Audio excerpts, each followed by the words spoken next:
हाँ जी, welcome back. Lecture number 29, question number 45। देखो प्यारे बच्चों, ये डायग्राम बना हुआ है, आप देख ही रहे हैं। और यहाँ पर देखो कहा ये जा रहा है, देखो E1 और E2 कैसे लगे हैं, प्लस माइनस यानी सपोर्टिंग में लगे हैं। तो E1 प्लस E2 मिलकर बैलेंस हो रहे हैं 400 सेंटीमीटर पर, देखो लिखा है। और जब E1 को पलट दिया जाता है, या बहुत ध्यान रखना, पलटा E1 को जा रहा है, E1 की पोलैरिटी उल्टी की गई है, तो ये E1 माइनस E2 नहीं है, no no no, E2 minus E1, इसकी बैलेंसिंग है 240। तो आपको निकालना क्या है भाई, E1 अपॉन E2 निकालना है। तो बताओ पहली इक्वेशन क्या बना रहे हो सारे बच्चे, बताओ। तो E1 प्लस E2 बराबर के L1। दूसरी इक्वेशन में ये अभी बना देते हैं, तो E1 प्लस E2 हो गया के L1 माने 400। पहली इक्वेशन रेडी। अब दूसरी खुद बता लो, बोलो क्या बनाओगे। E1 माइनस E2 ही ना, कि E2 माइनस E1, बोलो। E2 माइनस E1, तो E2 माइनस E1, क्योंकि पोलैरिटी E1 की चेंज हुई है, ये प्लस माइनस से माइनस प्लस हो गई है, ये पोलैरिटी चेंज है। तो E2 माइनस E1 बराबर के, और L की वैल्यू है 240। अब क्या करना रह गया बताओ, दोनों इक्वेशन को डिवाइड कर लो बेटा। डिवाइड करोगे तो के से के कैंसिल, जीरो से जीरो कैंसिल, 8 से काटो 8 पंजे 40, और 8 से काटो 8 दिया 24, क्रॉस मल्टीप्लाई करो। 3E1, यस प्लीज बोलो, 3E1 प्लस 3E2 बराबर 5E2 माइनस 5E1। अब क्या करना है बताओ, E1 one side, E2 one side. 3E1 ये है, 5E1 इधर गया, जुड़ गया, हो गया 8E1, भाई सही है। और 5E2 ये है, 3E2 इधर आके घट जाएगा, 5E2 में से 3E2 चला जाएगा, तो 2E2 बच रहेगा। तुम्हें पता करना है E1 अपॉन E2, बताओ कितना आ जाएगा, बताओ भाई। ये 8 है, ये नीचे आ जाएंगे, दो तो यहाँ रखे ही हैं, तो 2 1 जा 2, 2 4 जा 8, तो E1 अपॉन E2 बराबर 1/4 आंसर। एक और रह गया पार्ट, उसमें पूछा ये गया है, find the balancing length for E1 only. अकेले E1 के लिए बैलेंसिंग लेंथ पता करनी है, किसके लिए खाली E1 के लिए। तो पता कर पाओगे, देखो बेटा, E1 हो गया यदि x, तो E2 क्या हो जाएगा 4x। तो यहां लिख लो, E1 प्लस E2 बराबर k इंटू 400 था ना, तो क्या हो जाएगा, देखो थोड़ा डायरेक्ट लिख रहा हूं, E1 की वैल्यू x प्लस E2 की वैल्यू 4x, क्योंकि 1:4 का रेशियो है, इसे x मान लिया तो ये 4x हो जाएगा बेटे, बराबर k, और L1 की वैल्यू 400 थी, तो ये 400k है। तो बता पाओगे x कितना हो जाएगा, बताओ कितने x हो गए। 5x बराबर 400k, 5x बराबर 400k, तो x हो जाएगा प्यारे बच्चों 80k। ध्यान आ गया, कितना हो जाएगा 80k। अब x क्या था, ईएमएफ था, कोई भी ईएमएफ होता है KL, क्या होता है KL। E1 की वैल्यू तो x मानी थी, E2 की वैल्यू 4x, कोई भी E होता है KL, तो ये हो जाएगा KL डैश बराबर 80k, k से k कैंसिल, तो बताओ L डैश कितना आ जाएगा 80 सेंटीमीटर। इसका मतलब फर्स्ट सेल जो है 80 सेंटीमीटर पर बैलेंस होगा। कोई पूछे सेकंड कितने पे बैलेंस होगा, तो ये x था ना, तो ये 4x था, तो 4 गुने पर इसका 4 गुना करो, यानी 320 सेंटीमीटर पर। यही वजह थी कि टोटल बैलेंसिंग कितने पे आई थी, ये 80 और ये 320, तो 400 पर।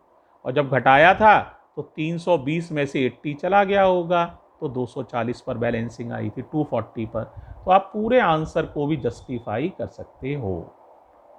ठीक है, थोड़ा ध्यान से सुन लेना। अगर लास्ट वाली बात समझ में नहीं आए तो थोड़ा सा इस वीडियो को 2 बार सुन लेना। ठीक है, तो समझ में आ जाएगा। ठीक है, अच्छा एक सवाल और ले लेते हैं, इसको देखो प्यारे बच्चों, ये अच्छा सवाल है, 47 नंबर है। ये है 2.56 वोल्ट हैं, ये रेजिस्टेंस पता करना है भाई साहब। ये वायर की लंबाई 100 सेंटीमीटर है। ये 1.018 वोल्ट बैलेंस हुआ है 50.9 सेंटीमीटर पर। L2 100 है और हमें ये वाला E2 पता करना है कि इस वायर को कितने वोल्टेज मिल रहे हैं। ठीक है, तो बताओ, शुरुआत तो यार बड़ी आसान सी है, वही है E1 अपॉन E2 बराबर L1 अपॉन L2। E1 है 1.018,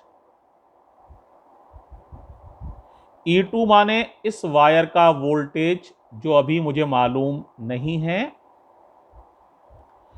ये वाला वोल्टेज जो था ये बैलेंस हुआ था 50.9 पर, और L2 पता है हमें कितनी है, 100। तो L2 है प्यारे बच्चों 100। तो देखो E2 निकालेंगे, ये 100 का गुणा हो जाएगा, तो ये यहाँ आ जाएगा। तो कितना आ जाएगा बताओ जरा, E2 आ जाएगा, इन दोनों का गुणा होके 101.8 अपॉन 50.9। देखो ये इसका दुगना है, 50 का दुगना 100, 9 का दुगना 18, तो ये इससे कट जाएगा 2 बार। तो इसका मतलब पूरी वायर का जो वोल्टेज है वो है 2 वोल्ट। पहले बताओ तुम्हें कुछ समझ में भी आया या नहीं आया यार। इसका मतलब इस पूरी वायर पर 2 वोल्ट है। ठीक है, क्योंकि 50.9 सेंटीमीटर पर इतने वोल्ट था और पूरी वायर का वोल्टेज 2 वोल्ट है। तो आप कहेंगे सर 2.56 था तो 2 वोल्ट तो इस पर है, बाकी कहाँ हैं, सोचो। 2 वोल्ट के बराबर अलावा, तो इसका मतलब इस रेजिस्टेंस के हिस्से में आया है, इसके हिस्से में 0.56 वोल्ट। देख लो 2.56 था, 0.56 इसको मिल गया रेजिस्टेंस को, और बाकी जो है वो इसको मिल गया। कितना मिला इसे, 2 वोल्ट। अब इस वायर का रेजिस्टेंस जरा सोचो। देखो इस वायर का रेजिस्टेंस है 0.025 ओम पर सेंटीमीटर, यानी 1 सेंटीमीटर का रेजिस्टेंस इतना है। पर ये वायर तो 100 सेंटीमीटर की है, तो इसका रेजिस्टेंस हो जाएगा वायर का 0.025 इंटू 100, क्योंकि वायर की लंबाई 100, यानी वायर का रेजिस्टेंस है 2.5 ओम। पहले बात समझ में आ गई। देखो अब और क्लियर कर देता हूं। वायर का रेजिस्टेंस 2.5 ओम और इसके वोल्टेज हैं जिन्हें V1 समझ लो 2 वोल्ट, जो अभी कैलकुलेट किए थे। ये वाले वोल्टेज हैं, इन्हें V2 समझ लो 0.56 वोल्ट, और ये वाला रेजिस्टेंस पता करना है। ट्रिक आसान, बहुत आसान भाई। ये और ये सीरीज में हैं, तो इसलिए इनमें से बहने वाली करंट सेम होगी। सीरीज की एक ही पहचान, बहने वाली करंट बराबर। तो V1 अपॉन R1 बराबर V2 upon R2। Ohm's law है, I बराबर होता है V अपॉन R, तो V1 अपॉन R1 बराबर V2 अपॉन R2। V1 मान लो, वायर को माना, तो 1 वोल्टेज कितने हैं, 2 वोल्ट हैं वायर पर। रेजिस्टेंस कितना है, 2.5 ओम है। V2 बताओ, यानी इस पर वोल्टेज 0.56 वोल्ट है, और इसका रेजिस्टेंस पता करना है, मान लो वो वैल्यू आर है। तो आर निकाल पाओगे, आसानी से निकल आएगा। करो भाई। तो आर आ जाएगा बेटा 2.5 इंटू 0.56/2। 2 से ये कट जाएगा 28 बार, 28 दूनी 56, मल्टीप्लाई कर लो, आसानी से हो जाएगा। तो ये आ जाएगा 0.70 ओम। तो इसका मतलब ये रेजिस्टेंस जो है 0.70 ओम का है ये वाला। ठीक है, देखो वैल्यू भी दी हुई है, आंसर लिखा हुआ है ये रहा। अब बताओ भाई, तुम लोग को सारे ये सवाल समझ में आ गए हैं। पोटेंशियोमीटर बहुत ही मज़ेदार रहा है ना।